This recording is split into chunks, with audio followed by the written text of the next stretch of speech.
দূর দূর, হঠাৎ করে কেন যে এত চুল ঝরছে বুঝতেই পারছি না। কতদিন হয়ে গেল চুল ওঠা আর থামছেই না। না, এমন হতে থাকলে তো মাথায় টাক পড়ে যাবে। না না না, আজ রাজবৈদ্যের কাছে পরামর্শ নিতে হবে। কি ব্যাপার মহারাজ, আজ আপনাকে এমন চিন্তিত দেখাচ্ছে কেন? জীবনে বড় দুঃখ গোপাল, মন মেজাজ একদম ভালো নেই। সে কি, কি হয়েছে মহারাজ? গোপাল থাকতে দুঃখ কিসের? আর বলো না, মাথার চুলগুলো আজকাল ঝড়ে পড়া পাতার মতো পটপট করে ঝরে যাচ্ছে। আমি তো জানি কেন এমন হচ্ছে, কিন্তু এখনই মুখ খুললে চলবে না। আর একটু বেশি বিপদ বাড়লে তখন মাঠে নামবো। তাই বলুন। এ তো খুব ছোট ব্যাপার, চুল ঝরলে টাক পড়বে, আর সেটা পড়া কত ভালো জানেন? কথায় আছে, যত বড় টাক তত বেশি টাকা। তুমি চুপ করো তো বাপু। যদি টাক থাকলেই টাকা হতো, তাহলে তোমার টাকা কোথায়? যেটা বোঝো না সেটা নিয়ে কথা বলো না। তাই না তাই, মহারাজের ঝরছে চুল, চিন্তার ভাঁজ মাথায়। গোপাল যতই চেষ্টা করুক, চিড়ে ভিজবে না কথায়। তোমরা সকলে থামো তো দেখি। ও রাজবৈদ্য, তুমি এর কিছু উপায় বলো। আগে মহারাজ, অনেক সময় দেহে ওই লৌহের পরিমাণ কমে গেলে এমন চুল ঝরে। আপনি বরং পালং শাক, ওই কিশমিশ, কলা ও আরো কিছু ফল আমি বলে দিচ্ছি, সেগুলো বেশি করে খান। আচ্ছা আচ্ছা আচ্ছা, তবে তাই করে দেখি।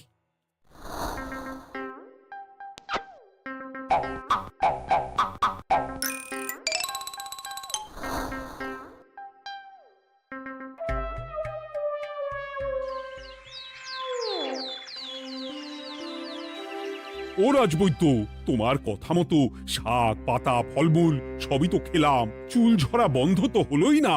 তো জানতামই এমন হবে। কিন্তু মহারাজ, এমনটা তো হওয়ার কথা নয়। কিন্তু হচ্ছে তো। আরে আমার সাধে চুল, কোথায় চলে গেলি সব? এর জন্য তুমি দায়ী। তুমি এর জন্য শাস্তি পাবে বৈদ্য। আমাকে আমাকে ক্ষমা করে দিন মহারাজ, এমনটা হবে এ তো আমি ভাবতেই পারিনি। কিছু মনে করবেন না মহারাজ, ছোট মুখে বড় কথা বলছি, কিন্তু সত্যি এখানে রাজবৈদ্যর কোনো দোষ নেই। ওকে শাস্তি দেওয়াটা ঠিক হবে না মহারাজ। দেখেছেন মহারাজ, গোপালের সাহসটা দেখেছেন? আপনার মুখের উপর কথা বলছে। তা বলি, তুমি যখন এতই বোঝো, তাহলে নিজেই একটা আস্ত লোহা খেয়ে দেখো না, তোমার মাথায় চুল গজাচ্ছে কিনা। ঠিকই আছে, এসব মূর্খের মতো কথা কেবল আপনার থেকেই আশা করা যায় মন্ত্রী মশাই। মহারাজ, আপনি বিচক্ষণ মানুষ, আমার শুধু অনুরোধ, আরেকবার ভেবে দেখবেন। ঠিক আছে, রাজবৈদ্যকে আমি শাস্তি দেব না, কিন্তু সকলের জন্য আমার একটা ঘোষণা আছে। কি ঘোষণা? আমার এই কঠিন সমস্যা যে দূর করে দিতে পারবে, তাকে আমি বিশেষ পুরস্কারে ভূষিত করব। এই তো পেয়েছি, এই সুযোগ কোনোভাবেই হাতছাড়া করা চলবে না। এবারের সমস্যাটা সত্যি বেশ কঠিন। কি করলে যে মহারাজের চুল পড়া বন্ধ হবে সেই উপায় মাথাতেই আসছে না। হঠাৎ করে কেন যে এমন হলো কে জানে।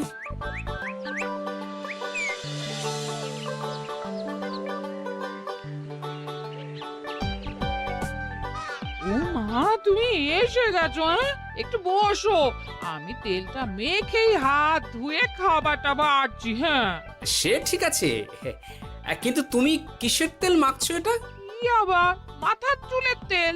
এখানেও চুল, ওদিকে মহারাজেরও চুল ঝরে পড়া নিয়ে আমরা সবাই হিমশিম খাচ্ছি গিন্নি। আরে, মহারাজের অত সুন্দর কালো চুলগুলো ঝরে যাচ্ছে, এ তো ভারী দুঃখের কথা। সে আর বলতে। ওই জন্যই তো আমি বাবা মাথায় এই জড়িবুটি তেল মাখি। এতে চুলের গোড়া শক্ত করে, চুলকে ভালো রাখে, নতুন চুল গজায় সব। হ্যাঁ। কি কি বললে? নতুন চুলও গজায়? সত্যি? হ্যাঁ, বাহ, তাহলে আর চিন্তা কি? আমাকে এই তেলটা একটু দিতে পারবে গিন্নি? মহারাজকে দিয়ে আসি। উনি বলেছেন যে ওনার সমস্যা দূর করতে পারবে তাকে উনি পুরস্কার দেবেন। উমা, এই তাই নাকি? এই তো দারুণ ব্যাপার গো। নাও নাও নাও, তেলখানা নিয়ে মহারাজকে কাল দিয়ে এসো তাহলে। আর জানিয়ে দিও, দিনে 2 বার কিন্তু তেল মাখতেই হবে। হ্যাঁ, আচ্ছা, ঠিক আছে।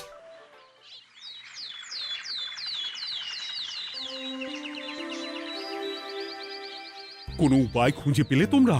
আগে মহারাজ, আমি আপনার জন্য নকল চুল বানিয়ে এনেছি। যতদিন আপনার চুল পড়া বন্ধ না হচ্ছে ততদিন আপনি এটা পরে ব্যবহার করতে পারেন। সে তো বুঝলাম, কিন্তু নকল চুল তো আর আসল চুলে জায়গা নিতে পারবে না বিজ্ঞানী। আসল চুলের কথা ভেবে আমি আপনার জন্য কেশুত্তে পাতা এনেছি মহারাজ। আচ্ছা বেশ। তা গোপাল, খুব তো আগের দিন বকবক করছিলে, তুমি কি এনেছো শুনি? সেটা যথাসময়ে দেখতে পেয়ে যাবেন মন্ত্রী মশাই। এটা জড়িবুটি তেল মহারাজ। আমি এটা আপনার জন্য এনেছি। এতে নতুন চুল গজায় আর চুলের স্বাস্থ্যও ভালো হয়। আমার গিন্নিও ব্যবহার করে এটি, তবে দিনে 2 বার করে মাখতে হবে, তাহলেই ভালো ফল পাবেন মহারাজ। বাবা, তাহলে তুমি কেন মাখো না? আচ্ছা, আপনার সমস্যাটা ঠিক কোথায় বলুন তো মন্ত্রী মশাই? মহারাজের জন্য কিছু আনলেও কথা শোনান, না আনলেও কথা শোনান। সত্যি তো মন্ত্রী, কেন তুমি সব সময় গোপালের পিছনে পড়ে থাকো বলো তো? এরা তো তাও সবাই কিছু না কিছু আমার কথা চিন্তা করে এনেছে, তুমি তো সেটাও করনি। না, আসলে মহারাজ, আমিও ভাবছিলাম আপনার কথা, কিন্তু থাক, বুঝেছি। আহ, দারুণ। তেলের গন্ধটাও খুব সুন্দর। গোপাল, তোমায় অনেক ধন্যবাদ। আশা করছি ব্যবহার করলে খুব ভালো ফল দেবে। একদম দেবেই মহারাজ। দূর বাবা, ভেবেছিলাম এক, হলো আর এক। কোথা দিয়ে যে গোপালটা মাঝখান দিয়ে এসে নাক গলিয়ে ঢুকে পড়ে, খুব শক্ত পুরস্কার নেওয়ার। দেখাচ্ছি মজা।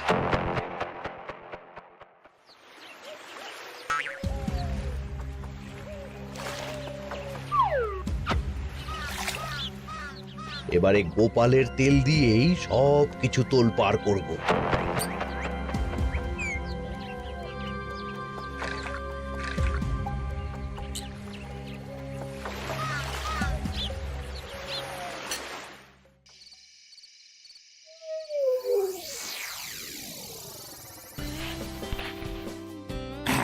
ব্যাস, হয়ে গেল 2 বার মাখা। গোপাল বলেছিল এতেই ভালো ফল পাবো, কিন্তু এখন মাখার পর মাথাটা কেমন জ্বালা জ্বালা করছে মনে হচ্ছে। হয়তো নতুন চুল গজাবে বলে এমন হচ্ছে, কাল সকালে বোঝা যাবে। এতক্ষণে বোধ হয় ছোট ছোট চুল গজিয়েই গেছে। কি এটা চুল গজানোর তেল ছিল নাকি পড়ে যাওয়ার? হে ভগবান, যেটুকু বাকি ছিল সেটাও ঝরে পড়ে টাক পড়েই গেল। হ্যাঁ, গোপালই হলো যত নষ্টের গোড়া। আজ আসুক সভায়।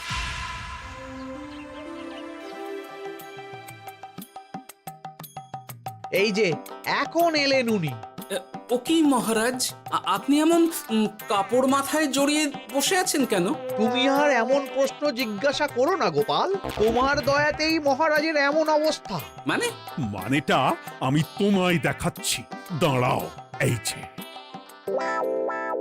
গোপালের দেওয়া তেল মেখেই আমার এমন হয়েছে, আর তার জন্য আমি তোমাকে কোনোদিনও ক্ষমা করব না গোপাল। বিশ্বাস করুন মহারাজ, আমার গিন্নিও মাখে এই তেল, কিন্তু এমন কিছু তো এখনো পর্যন্ত ঘটেনি। আমি আর কিচ্ছু শুনতে চাই না। আমার মাথা ভর্তি চুল আমি ফেরত চাই। যতদিন না আমার মাথার সব চুল ফিরে আসছে ততদিন আমি তোমার মুখও দেখতে চাই না। মহারাজ, আপনার কোনো চিন্তা নেই, আমি তো আছি। এবার এই সমস্যার একটা সমাধান আমি করেই ছাড়বো। কি ব্যাপার, মন্ত্রী মশাই এত লাফাচ্ছে কেন? এসবের পেছনে আবার ওনার হাত নেই তো? না, ব্যাপারটা পরে দেখতে হচ্ছে।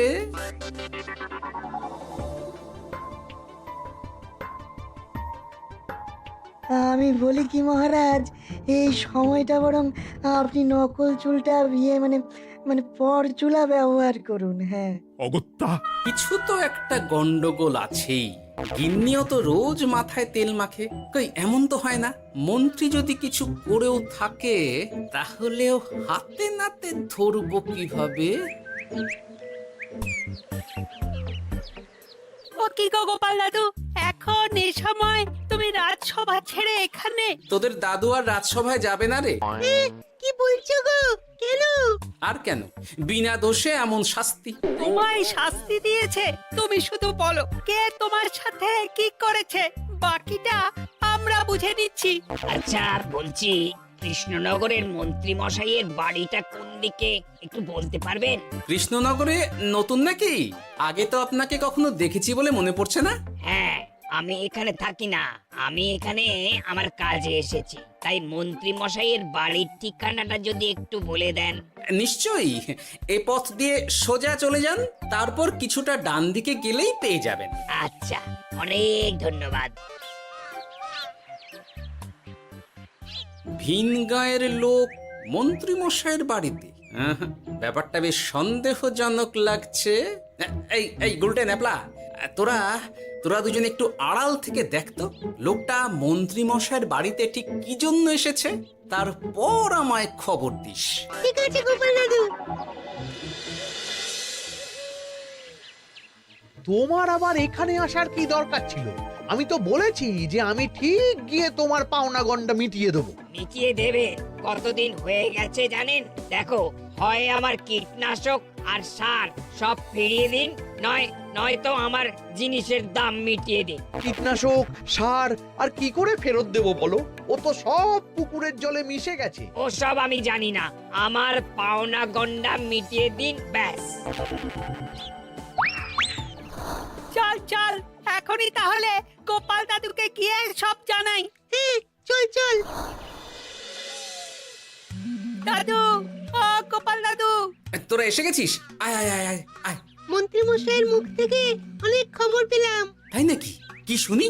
মন্ত্রী মশাই ওই লোকটার কাছ থেকে অনেক কীটনাশক সার নিয়েছে, কিন্তু এখনো জিনিসের দাম মেটায়নি।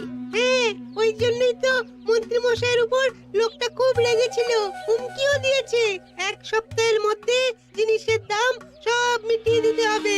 তাই নাকি? কিন্তু কীটনাশক সার নিয়ে মন্ত্রী মশাই কি করবে? সেটা তো বলতে পারবো না দাদু। তবে হ্যাঁ, মন্ত্রী মশাই ওই লোকটাকে বলছিল যে ওই সব কীটনাশক সার পুকুরের জলে মিশে গেছে। কি বললি? পুকুরের জলে? আচ্ছা, এবার দুয়ে দুয়ে 4 করা গেল। অনেক ধন্যবাদ রে তোদের। বল বল, তোরা কি খাবি? কিচ্ছু লাগবে না গোপাল দাদু, তবে ভোলা বয়ের আর মিষ্টি খাওয়ালে। আচ্ছা আচ্ছা। কি করে যে মহারাজকে আসল ব্যাপারটা বোঝাই, কিছু তো একটা উপায় বের করতেই হবে। তা বলি বাবা, রাজসভায় যেতে হবে না বলে কি সারাদিন এইভাবেই শয়নে শয়নে দিন কাটাবেন বাবা? হ্যাঁ, উপায় পেয়ে গেছি। বুঝলে গিন্নি, আমাকে একটা জায়গায় যেতে হবে, বুঝলে? তারপর ওখানে যদি কাজ হয় তাহলে আগামীকাল রাজসভায় আমি যাব। কিন্তু তুমি যে বলেছিলে তোমার এখন ছুটি। হ্যাঁ, কি আর করি বলো, গুরুত্বপূর্ণ একটা কাজ, তাই যেতেই হবে। আচ্ছা যাও। ওই গো বিজ্ঞানী, আরে গোপাল যে, বলো। এই যে বিজ্ঞানী, একটা বিশেষ দরকারে তোমার কাছে এলাম, বুঝলে? হ্যাঁ, বলোই না। আচ্ছা, এই দূষিত জলকে কিভাবে আবার পরিশুদ্ধ করে বলতে পারবে? কেন পারবো না? জলের মধ্যে একটু চুন আর ফটকিরি দিয়ে দিলেই জল আবার দূষণমুক্ত হয়ে যাবে। তবে ওগুলো দেওয়ার পর কিছুদিন সেই জলকে ব্যবহার করা বন্ধ রাখতে হয়। হ্যাঁ, আচ্ছা আচ্ছা, অনেক ধন্যবাদ। আসি তাহলে, হ্যাঁ?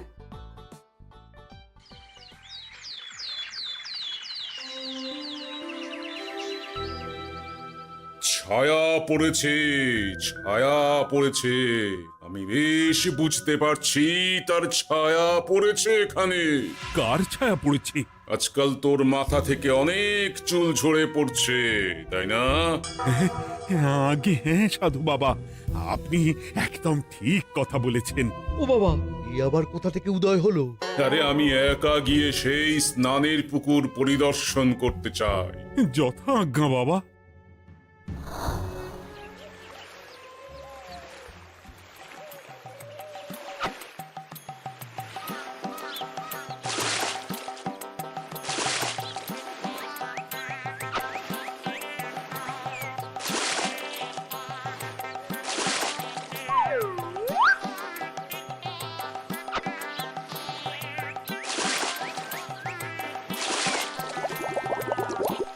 যাক বাবা, মোটামুটি সপ্তাহখানেক এভাবে থাকলেই পুকুরের জল আবার আগের মতো পরিষ্কার হয়ে যাবে। এবার শুধু মহারাজকে একটু বুঝিয়ে বললেই হয়ে যাবে।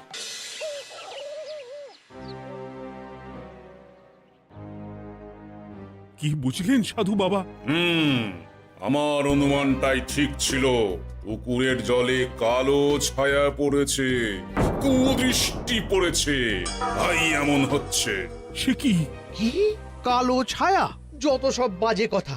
জল দূষণ করলাম আমি, আর দোষ পড়ছে কালো ছায়ার উপর। তাহলে এখন কি হবে? চিন্তার কোনো কারণ নেই। আমি মন্ত্রপুত ভস্য ছড়িয়ে দিয়েছি। 1 সপ্তাহ ওই পুকুরের জল স্পর্শ তো দূর, পুকুরের কাছেও যাওয়া নিষেধ। তাহলে আমার মোহরের কি হবে? যথা আজ্ঞা সাধু বাবা। ও কি, তাহলে মহারাজ এতদিন স্নান করবেন কোথায়? সে কথা কাউকে চিন্তা করতে হবে না। মহারাজের ওপরে কালো ছায়া পড়া জল পড়েছে, তাই আগে সেটা শোধন করতে হবে। আমাকে তাহলে কি করতে হবে সাধু বাবা? আমার শিষ্য গোপাল আমাকে আগেই এই বিষয় জানিয়েছিল। আমি তার হাত দিয়েই তোর স্নানের জল পাঠিয়ে দেব। তাই আগামী 1 সপ্তাহ সেই জল দিয়েই তোকে স্নান করতে হবে। কি গোপাল? দেখছো তো মন্ত্রী, গোপাল আমাকে কত ভালোবাসে। আমি ওকে কত কথা শোনালাম, কিন্তু না না না না, কাল থেকেই আমি আবার গোপালকে রাজসভায় ডেকে আনবো। আমি আসছি, আমার কাজ হয়ে গেছে। আর হ্যাঁ, তোর স্নানের পুকুরের চারিদিকে প্রহরীর বন্দোবস্ত কর। কাক পক্ষীও যেন ওখানে প্রবেশ করতে না পারে। আচ্ছা বাবা, আচ্ছা।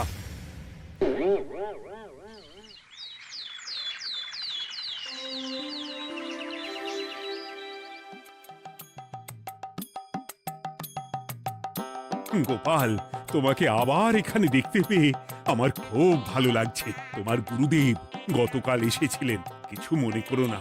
না বুঝেই তোমাকে অনেক কথা শুনিয়েছি। না মহারাজ, আমি জানি আপনি আমাকে খুব ভালোবাসেন, তাই আমি কিছু মনে করিনি মহারাজ। এই নিন, আমি আপনার স্নানের জল এনেছি। হ্যাঁ হ্যাঁ হ্যাঁ, দাও দাও দাও।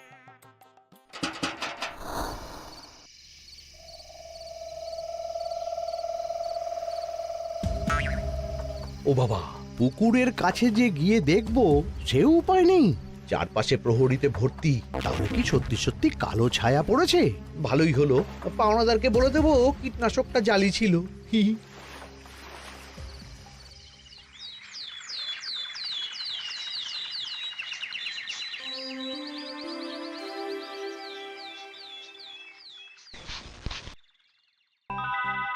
এই তো আমার সেই পুরনো কালো চুলগুলো আবার ফিরে এসেছে। আহা, কি যে আনন্দ হচ্ছে দেখে। আজ 1 সপ্তাহ সম্পূর্ণ হলো। গোপালের জন্য আমার স্নানের পুকুর থেকে কালো ছায়া দূর হয়েছে। আমাকে এই সমস্যা থেকে দূর করার জন্য আমি গোপালকে 100টি মোহর উপহার দিতে চাই। ধন্যবাদ মহারাজ। দূর, আমার আর ভালো লাগে না। সব সময় গোপালই মোহর পায়, এটা তো আমার পাওয়ার কথা ছিল। এদিকে আজকে পাওনাদারও আসবে।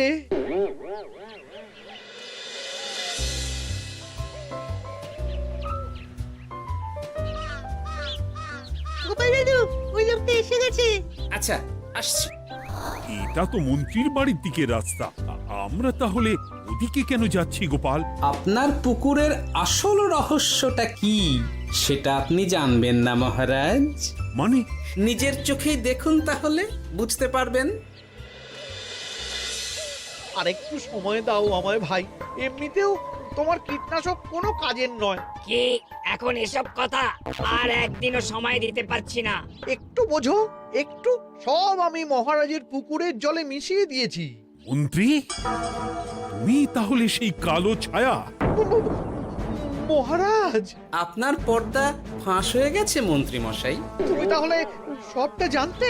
একদম প্রথম থেকে। এই রে, খুব জোর ফেঁসেছি। এদিকে পাওনাদার, ওদিকে মহারাজ, এইখান থেকে কেটে পড়তে হবে। ই! গন্ডগোল করে আবার পালানো হচ্ছে কবে রে? বলো, কেন করেছিলে? মহারাজ, আমি ভেবেছিলাম আপনার সব চুল উঠে গেলে আমি আপনার কাছ থেকে চুল গজানোর ওষুধ দেওয়ার নামে অনেক টাকা লুটবো। কিন্তু সেই ভাবনা ভাবনাই থেকে গেল, সেগুড়ে যে বালি হয়ে গেল। ভাবা যায় চুলের জন্য চুলো চুলি, হ্যাঁ?